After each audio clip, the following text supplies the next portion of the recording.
guys, nandito ulit tayo sa may Realme concept ng Almar sa Barkley. Ayan, pag-usapan ulit natin itong bagong labas ng Realme, ang Realme C67. Ito yung likod ng box niya. Meron siyang nakalagay dito ng 108 megapixel ultra clear camera. And then 33 watts SuperVOOC charge with 5000 mAh massive battery. Dual stereo speaker, Qualcomm Snapdragon 685 with 6nm chipset. And then meron siyang 6.72 with 90Hz display. And then meron siyang mini capsule. Ayan. So, hi guys, nandito po tayo ngayon sa may Realme concept. Titingnan natin yung bagong labas ng Realme. Ito yung Realme C67. Yung specs pala nito, meron tong 108 megapixel with 3 times in sensor zoom. And then powered na dito ng Qualcomm Snapdragon 685.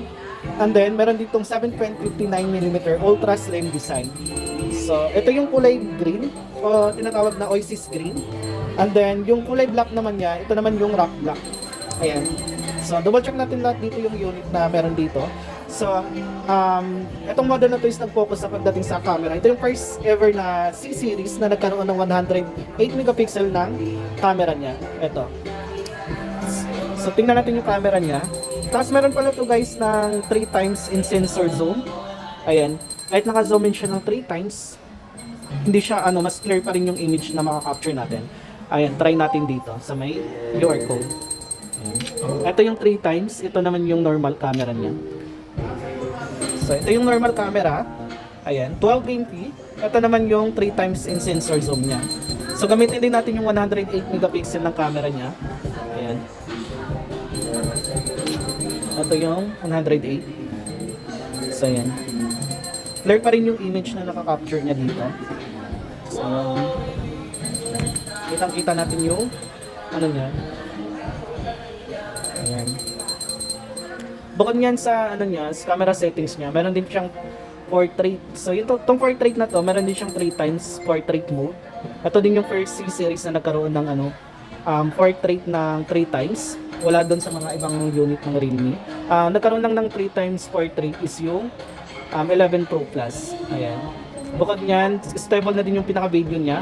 Ang video nito is kaya niya pag mag-shoot ng 720p by 30 fps by 1080p by 30 fps. Pero kung gusto niyo para hindi maano-galog yung video or shake yung pag-video nyo, meron din siyang tinatawag na ultra steady. Ayan naman. Naka-ultra steady din yung pinaka-video niya. Pati sa may harap, naka-ultra steady din siya. Ayan. And then straight mode meron siyang 24mm, 72mm at saka 120mm. Then meron siyang iba't ibang filter dito. Like straight mode, 90 pops, triangle, cinematic. Ayan. Try natin yung cinematic dito. Ayan yung cinematic. Ayan. Tapos night mode, ayan, night mode.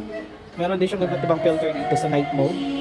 And then, dito naman tayo sa may more. Ang more naman is meron siyang pro mode, panorama, video. Ito, try natin yung video kung mahilig kayo mag-vlog. Pwede yung gamitin yung pinaka camera settings niya for video. Ayan, pwede mong ma-adjust dito yung mga camera settings niya. Ayan, dito sa may gilid. And then, bukod nun, meron din siyang slow-mo, time-lapse, text scanner, and then tail shift mode. Ayan.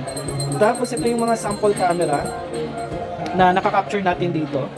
Ayan. Ito yung sa may 8MP niya. Ayan, malinaw din yung 8MP. Tapos, ayan, 108. Ito yung tail sheet. And then, running OS naman dito is naka-Android 13 na dito. Yung pangalan ng version nito, double check natin. Meron siyang, ayan, Android 14. Side the box po naka-Android 14 na din siya. Meron tong dalawang variant is 128, 8GB RAM, and then 256, 8GB RAM. And then may additional din siya, by additional ng 8 is yan po yung RAM expansion. Ayan. Then 90Hz na din yung pinaka-refresh rate niya. Pero yung maganda kasi dito, meron siyang, pagdating sa display niya, meron siyang tinatawag na extra brightness. Kasi yung brightness kasi nito is up to 950 peak brightness. Ayan. Mas maliwanag siya pag naka-on siya dito. Yun nga lang, nakalagay dito, mas mabilis siya magkumain ng battery. So yan, 90Hz na rin yung pinaka-refresh rate niya dito. Naka-auto lang siya. Wala siyang option for max ng 90. Ayan. Side mounting fingerprint and then 6.74. Naka-punchhole na din. So yun guys. Pwede na kayo mag-pre-order nito.